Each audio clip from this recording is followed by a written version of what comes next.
Alright, let's go to meta programs. What are meta programs? Remember I asked you to read and count. What are meta programs? No idea.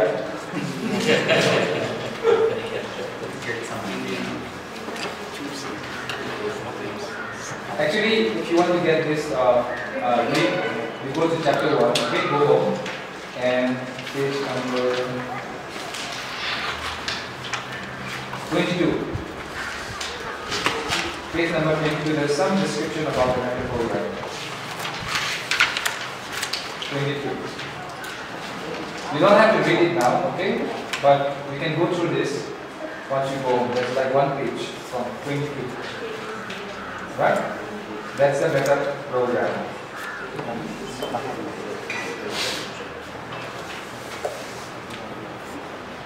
And the reason we're not giving too much time on meta program during the practitioner is because we covered it for 2 to 3 days during the master track. But we will cover it. So we will be covering at least maybe half of them, 30. I'll try to cover 30, but I will not be able to cover them today, so I might stretch them out from the, and layer them out from the Alright, let's start. Meta programs are also known as software of the mind. The software of the mind. And that's one metaphor. And another way of looking at it is meta programs are perceptual filters that colors our eyes. Okay? They color our eyes, which means it's like you have blue glasses, everything looks blue. You got no choice but to see the world blue.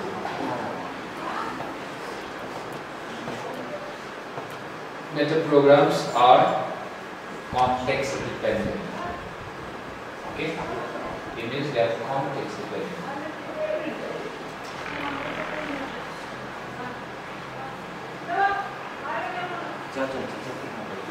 And it is our way of coping with social surrounding. It's a social coping mechanism.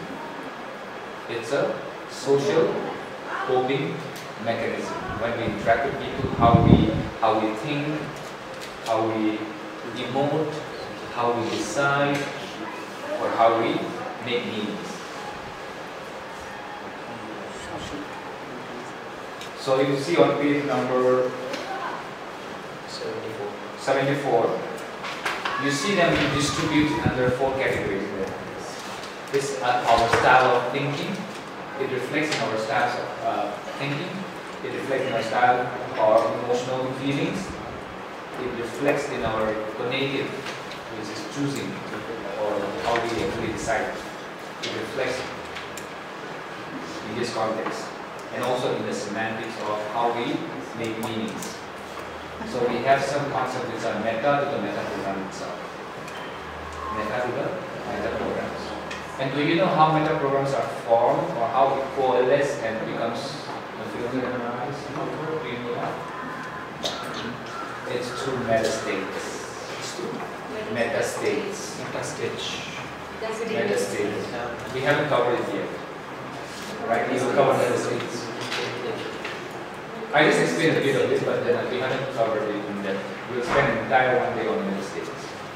Meta states is when you layer thoughts upon thoughts. So the higher thought will govern the lower thoughts. Alright? So there are certain things like, let's say, visual, auditory, kinesthetic. For example, one of the thinking style. As we grow up, we tend to, take information through our visual senses and tend to overuse that as a preference. So we tend to think and put importance to pictures. We value them, we believe them, and we say this is my mode. And eventually what happens is you become more visual oriented. Or you become more kinesthetic oriented, because sometimes maybe when you were a kid, you start believing that kinesthetic is one way of learning things. So let me choose kinesthetic as my way of my learning option. So when you operate in the world, what happens is you tend to take in information and try to learn through kinesthetic. So kinesthetic people will tend to learn activities and activities. Right?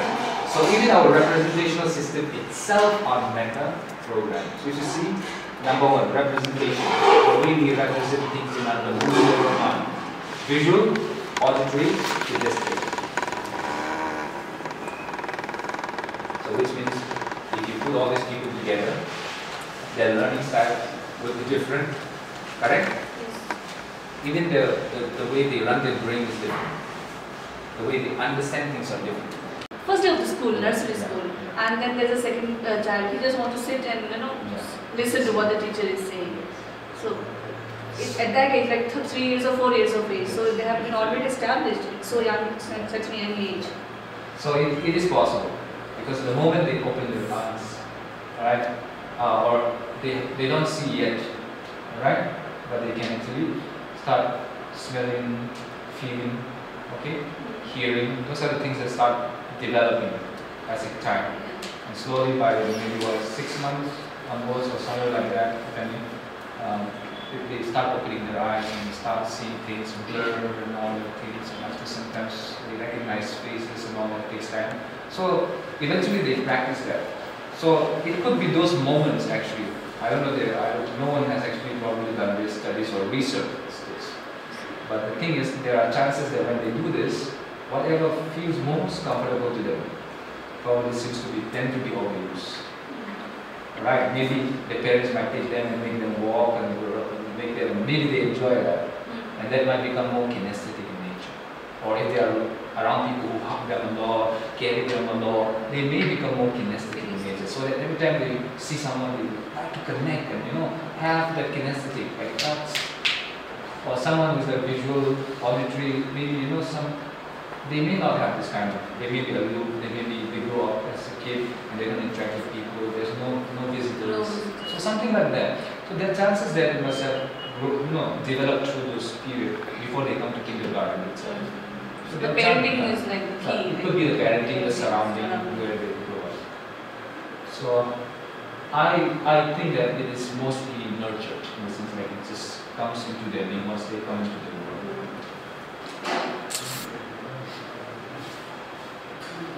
So that's about the representation, okay?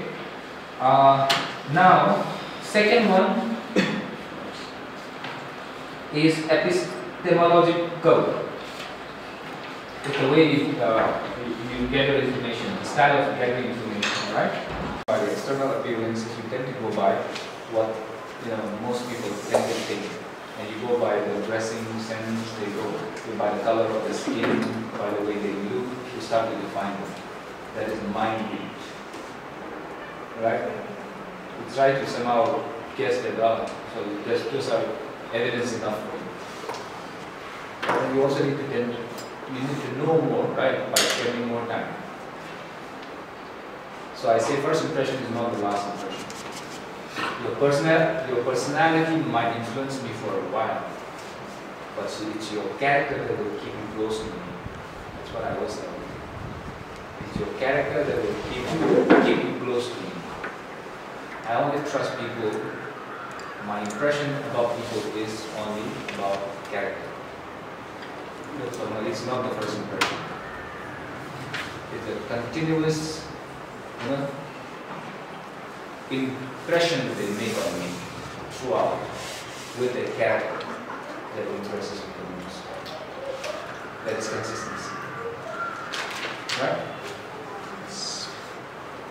Because we can make a lot of, we have these coping mechanisms, right? So we can put a lot of masks.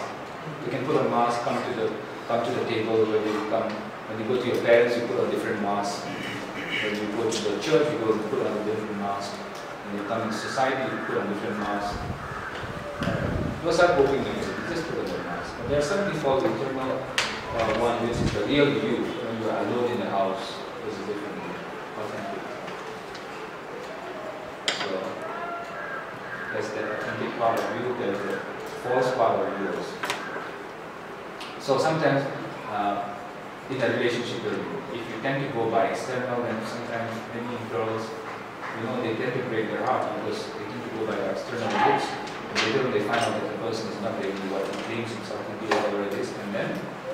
heart is broken, right? Anything can happen. So a lot of things can happen at this continuum. So the best thing is to be able to slide from one to the other. And you as a coach should be able to watch out for those meta programs coming out from your client. Are they intuitive, going by the gut feeling, or are they actually going by the reasoning or sensory base? Clear on that? Okay. Next, one more specific, global or specific in terms of scope. I already gave you this example, remember? Do you see the forest for the trees or the trees for the forest? That's global. Do your eyes tend to zoom into the details or tend to go in for the big picture? Global picture. The why people, we call them the why people. They want to know the why. The specific are the how to do this. The why people can figure out, if you just give them a pattern or an idea about it, they'll I'll figure it out myself. That is the detail because I need detail, I can't do anything without details. Give me some specific examples of how to ask this question. I don't need the phrase, I need specificity of question. For example, welcome. I need questions, examples, so that I can start asking questions. But global people, they just read the frame of identify the resources you will need to achieve this outcome, and they can come up with their own questions. But specific people will say, I really need some example. Okay, I need to ask, who will you have to become? Who else has achieved this outcome? I need those details before you try to quote something. Yeah? I remember one of the Neuro-semantic founders, this is Bob, but then he knows the co-writer of the User's Manual for the Brain, Volume 1. He's so global that he said that his wife is the opposite of very specific. So he was once in the kitchen and was eating something and he was looking for salt. It was salt, what do you call that? Table salt. Salt, not mistake. And it was right in front of his eyes in the cupboard. And he was opening the cabinet and looking. And he couldn't see it at all. He just looked at it, couldn't see it at all. And he asked his wife, honey, where is the salt? The wife looks at him, are you blind? It's right in front of you. That looks back, where? Can't see. So some global people are so lost in this abstraction, probably they're preoccupied also sometimes. So even while they're actually looking for salt, maybe something else is running their global, the food.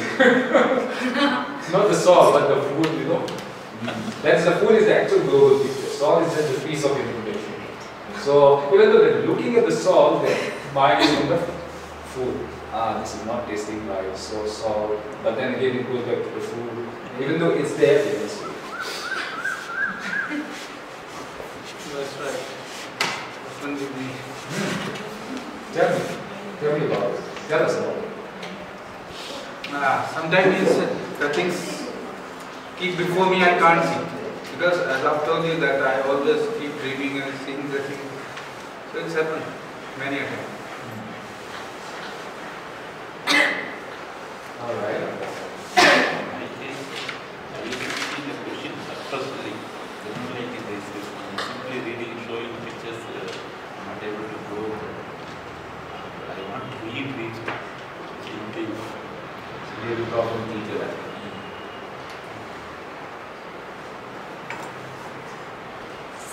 And if you ask someone who's global, how are you? What do you expect from him? Fine. You get a philosophical answer. Just fine. I'm fine. I'm good. I'm good. Great.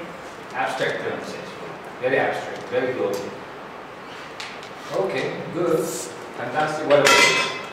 And you ask someone who's specific, and what do you get from him? Be ready to get, how are you doing? Be ready for lots of answers. Yeah. Morning. Morning, I Yes. did this. Yes. So I was Afternoon, I messed up today. Yeah. They will go on and on and on in that global person. I just asked you how you please stop.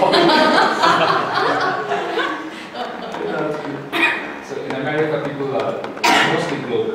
Okay, people are usually global. So when they say how are you, they don't expect you to be always global. So if you tell people and say, oh, this guy says how are you, so maybe he's interested in you, know, and you start to give them. I just said how are you. So people are in the US more around. They said that 60–80% are more visual and more global nowadays. And visual people and global people, when they sit usually in the conference room like that, do you know where they usually sit? Global people? At the back. Backbenches. Usually you find them, they want to have that, forest thing, they want to have those fully global so that they can see all the forest. They don't want to be lost in the crowd and they feel like something is missing. Got to done that. What are the reaction of all those people who need to have those information? I'm missing out something. It's nagging them all the time. Alright? So this gets done interfering while you're coaching also. You've got to do meta-detailing. Meta-detailing means global detailing. In neurosemantics we call it meta-detailing. Meta-detailing.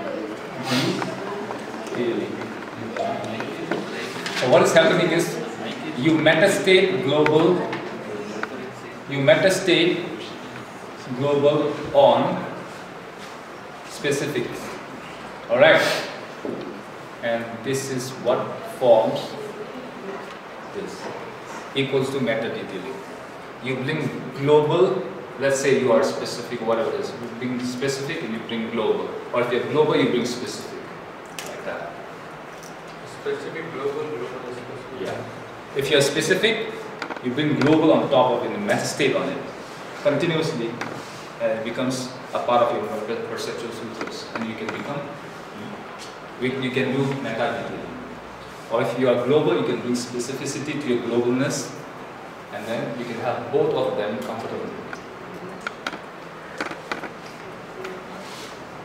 Meta-detailing, which means you can zoom in and zoom out. Zoom in when necessary and then zoom out. Yeah?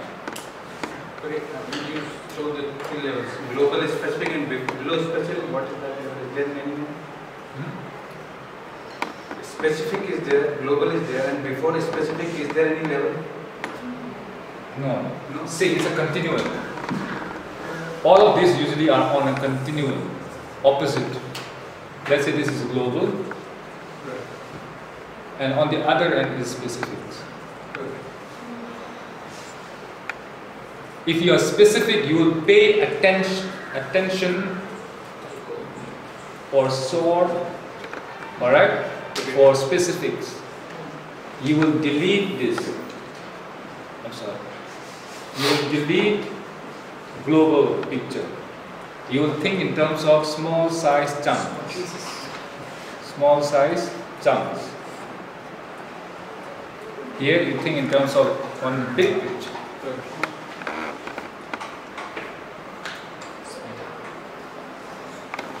Let's say if you're global, you just want to know the energy certification and the big picture. What is it? Who is providing it? And is it going to help? That's it that you want to know. But if you are more detailing, then you want to know what's going to be covered on the first day, what will be covered on the second day, third day, fourth day, fifth day, sixth day, seventh day, eighth. And you need all of this detail.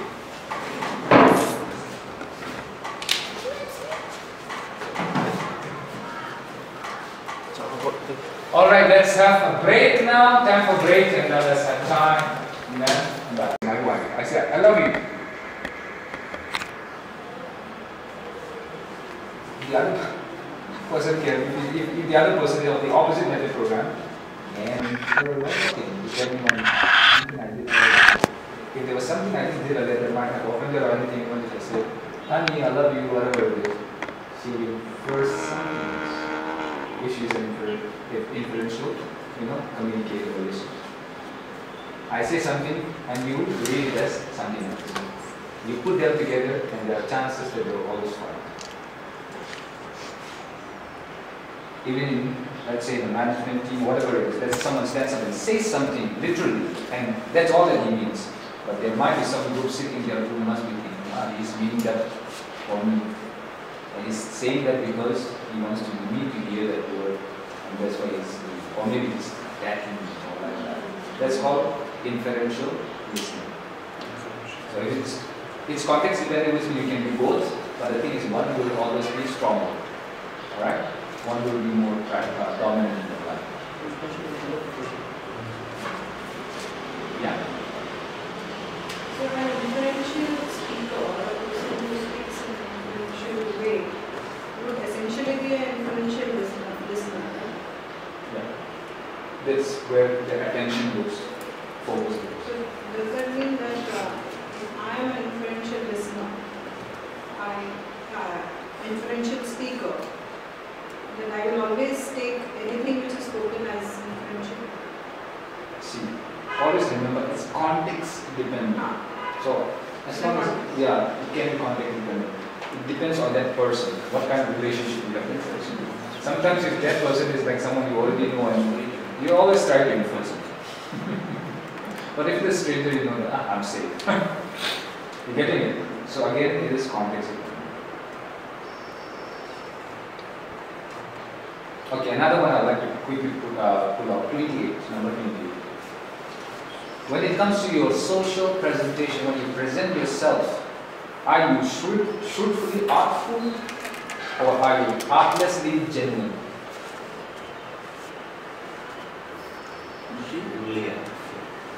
Are you truthfully artful or are you artlessly genuine? Truthfully artful.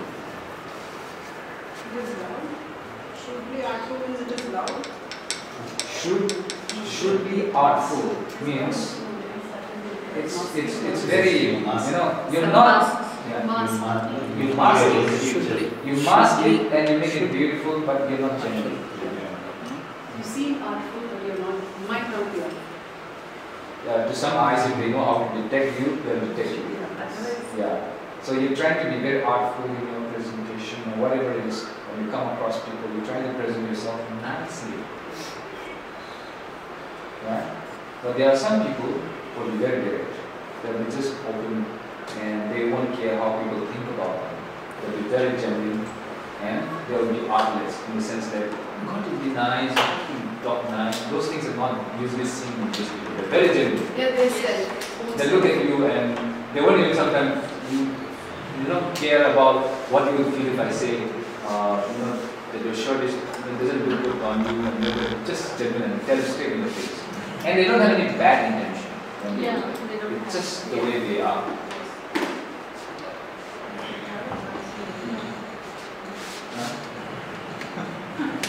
What? You have nicely after that also. You are like that. That's not actually very acceptable. Some people are genuinely like that. Yeah, that's what I mean. Whether it's on the other side, then you're genuinely like that. You're genuinely like that, but the thing is that you have programmed yourself like that. See, when you present yourself, and then probably when you were a child, no, you're going to the church, or you're going to a meeting now, you're going out for shopping, you're going there, you're standing in front of the school or whatever it is, dress nicely, speak properly, whatever it is. Something, you know, artful is sometimes maybe highlighted. So you could be programmed that way and start, you know, not being very genuine. Maybe you have a lot of things to say genuinely, but then you don't want to hurt people or you don't want to, you know, whatever it is, you keep that aside for yourself. And you become very artful with people that you know. The other ones might be that just don't care about what people think, just be genuine. Maybe your parenting, you know, depending on how you've been brought up, they say, just be true to yourself and be genuine with people and don't just try to give your false appearance to people. So sometimes some people might have been brought up like that.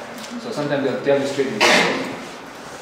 We might also be like that with our close ones because we know that they understand and when we are genuine, and we might be, I mean in my case I tend to be like that with my very close ones and with people who are just very new acquaintances, who I think might get hurt if I say things like that very honestly and it might not actually help them. In the instance, they would just get hurt and they might not understand it.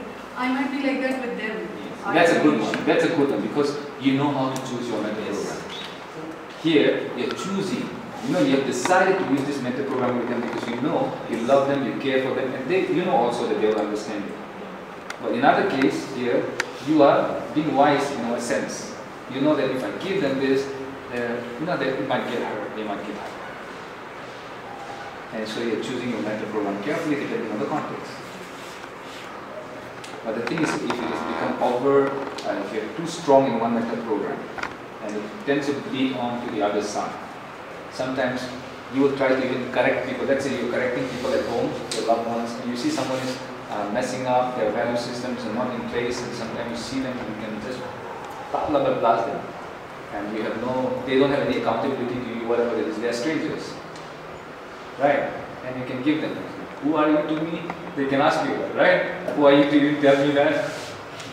Right? So sometimes it's dangerous if you take it in the wrong context and visualize it. Are you with me here? Yes.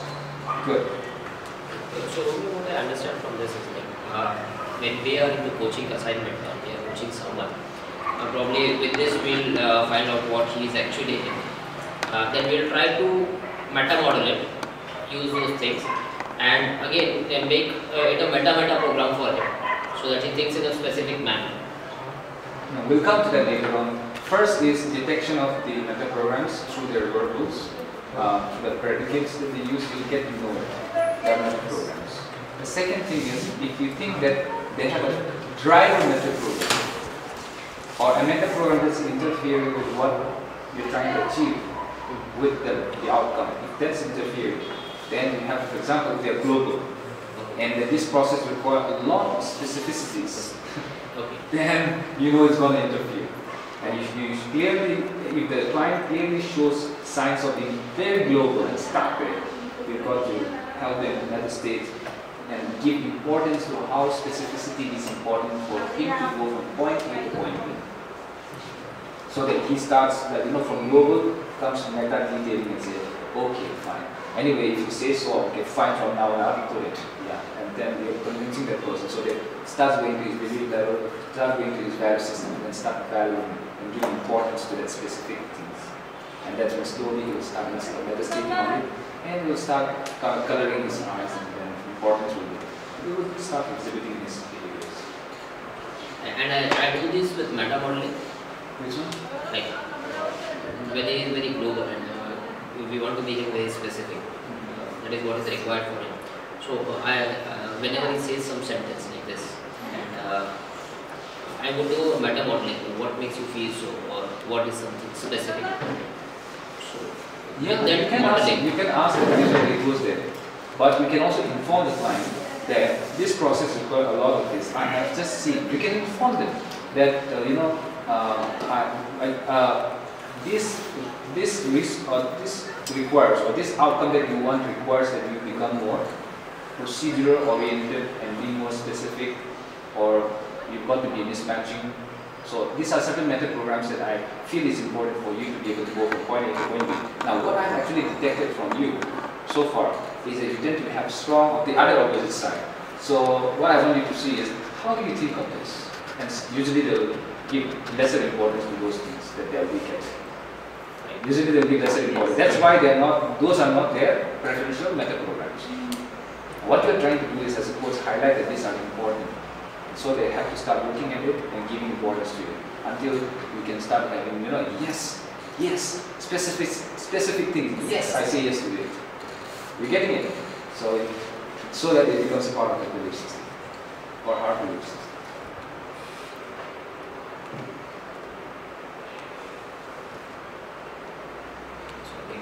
Boils down to what outcome they want according.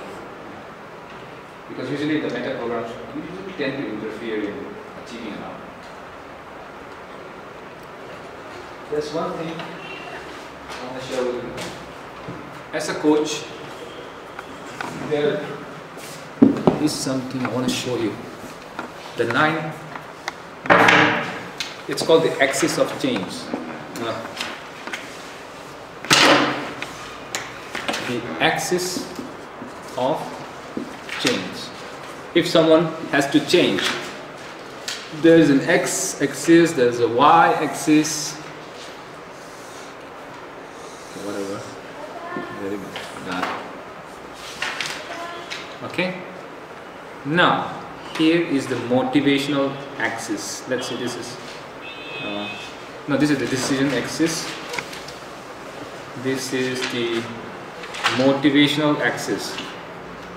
Motivational axis. This is away from meta program, and this is the towards meta program. And as a coach, your job here is to challenge them. You are a challenger.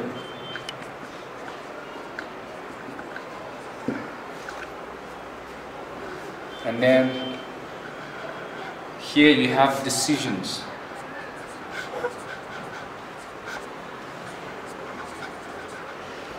Here it is inactive meta program or reflective meta program. Here is the active meta program. This is about decision, and this is about solidification. Solidification, where you match for sameness, meta program, match for sameness, and you match for mismatch for difference here. As a coach, this is the solidification. Okay, that's the last step.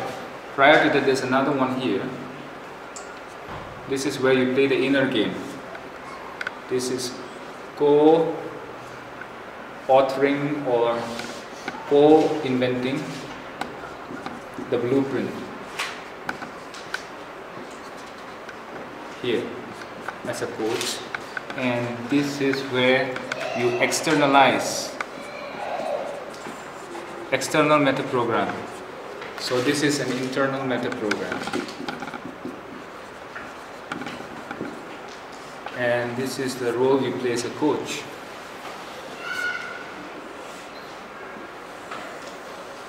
This is where you execute. There are different jobs that you play as a coach. You have to take them, make them motivated enough. Okay? Here you are also a prober actually. You probe them. You are a prober. If you have to take a person from point A to point B as a coach, usually you have to make them, challenge them, and to see if they have any meta programs. Are they more away from, are they more towards? That's your job. As a coach, the first thing you do when you sit down is what will motivate this client from moving from here to there. Do you think pain will motivate them? Then give them pain. So you've got to be ruthlessly compassionate. You've got to be ruthlessly compassionate. That's a meta state. Because you have two conflict things at the same time. Here, you're moving them towards. If they're more motivated towards, give them the final picture, the final outcome, make the movie very compelling where they're going towards. But if they're more motivated by pain, give them pain. Tell them, you want to stay like this for another 6 months, another 1 year, another 2 years, another 5 years. Do you want to remain like this for another 5 years and get stuck? You're challenging them. here you are awakening them. Awakener. As a coach, you are a awakener. This is your job. You challenge them here, you also awaken them to the possibilities ahead. Yeah? How do they know whether the person is like towards they needs positive motivation or negative? You'll get it in the meta programs. They'll tend to be like, I want to do this. They'll tend to go there. Or if they are more into away from, they'll tend to describe the pain that they're currently going through. Which is like, I want to get away from this, get away from this, get away from this, get away from this. Alright? So if they are more motivated by that, make the movie very clear for them. Highlight that pain so much so that, not another day in this place anymore, I'm moving out of there. Tell me quickly what to do next. That's their motivation. Pain. Have you had pain motivated you? There are times when pain will motivate you. If that's the only time you get your ass moving, then it means you've got pain as your motivator. But if you're more motivated towards, it means you don't need pain to be motivated. Sometimes you just see a future that's very compelling for you, it'll just pull you. But the thing is, you need to have both of these strong enough. As a coach, you've got to do both. Alright? Even though you have identified the meta programs, you've got to have a pulling factor from there and a pushing factor from here. Something that would push them from their present condition, another thing that would pull them compelling enough. You with me? Both simultaneously. Yeah, both simultaneously. The thing is, see, motivation is not enough to make a change. Sometimes I say, I'm motivated. I didn't understand what is solidification, sameness and difference. I'll come to that. So, because this is first. In order to even go to the solidification stage, you've got to first get motivated, get to climb, to get motivated to stand up and take actions. Right? But the thing is, some of them just get motivated and then, have you seen people? I have seen hundreds and hundreds of people who are motivated to attend NLP training, but they never decide to. Because they never decide. They get motivated. Yeah, I want to, ooh, they say and all that, make noises. And they never come. Why? Because once it's over here, next is what? Decision.